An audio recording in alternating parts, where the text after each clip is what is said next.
Teaching an online class involves many types of interactions and many types of relationships. In the past, a lot of us see online as well as face-to-face teaching as something that's didactic in nature. It's from me, the teacher, instructor, or trainer, to you, the learner.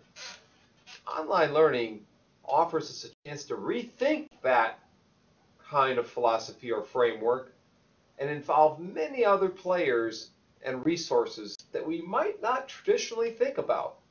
So let's take a look at some of this that we've been putting together on this topic here on online student-instructor-practitioner relationships, brought to you by the School of Education at Indiana University. As I said, types of relationships, types of tasks. There are so many different kinds of tasks: cases, problems, simulations, papers, writing to experts, analyzing real-world data and financial statements if it's a business class, taking a simulation in a medical class, which you might do with your peers, which you might have experts giving you feedback on, which you might have instructors monitoring what you're doing. You might be, in fact, as a student, providing things to students, writing up tasks, as well as providing things to instructors or practitioners, and they might be giving you things. It's not always from one person vertically down to the learner.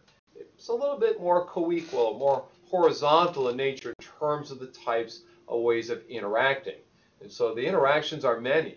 We can involve with the web practitioners who come to you through a webcam, who come to you through a chat, who might analyze your wiki posts or blog posts or your discussion forum or your gallery of your work on the web.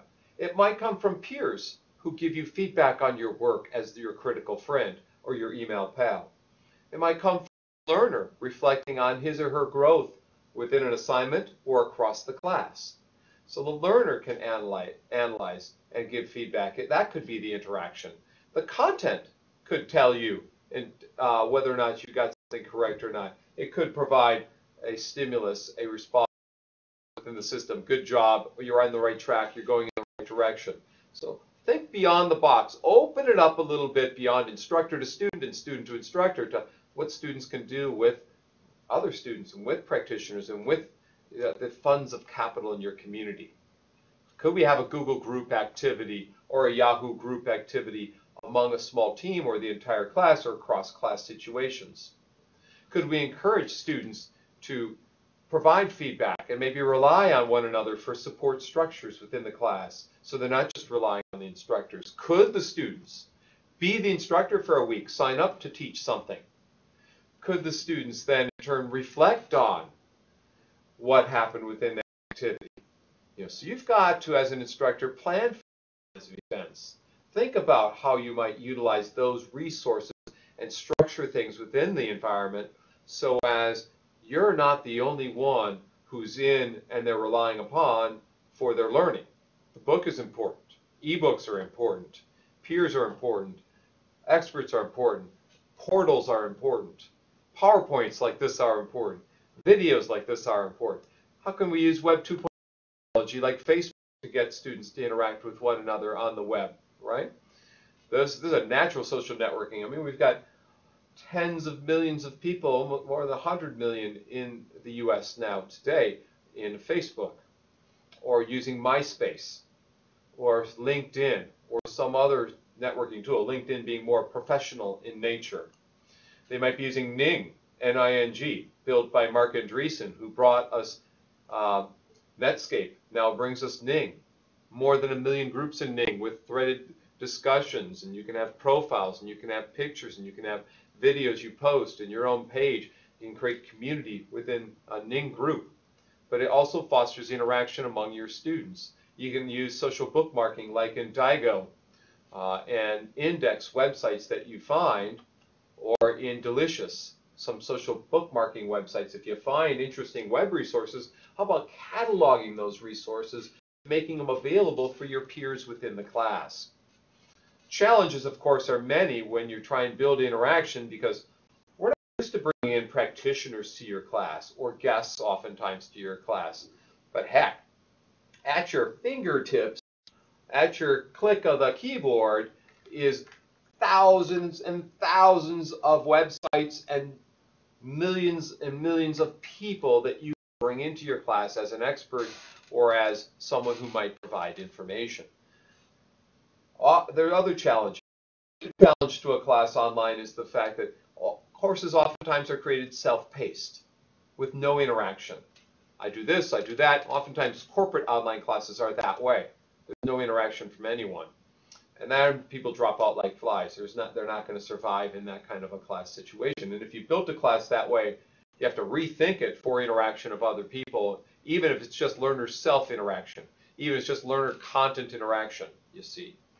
And another problem we have is pre-assigning the interaction patterns. Sometimes students don't like the groups they've been assigned to. Sometimes they don't like the roles they've been assigned to, the devil's advocate or the bloodletter.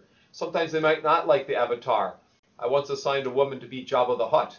She really didn't like me all that much. I apologized to her at the end of the semester. Everyone wanted to be Obi-Wan or Luke or Princess Leia, right? Advice.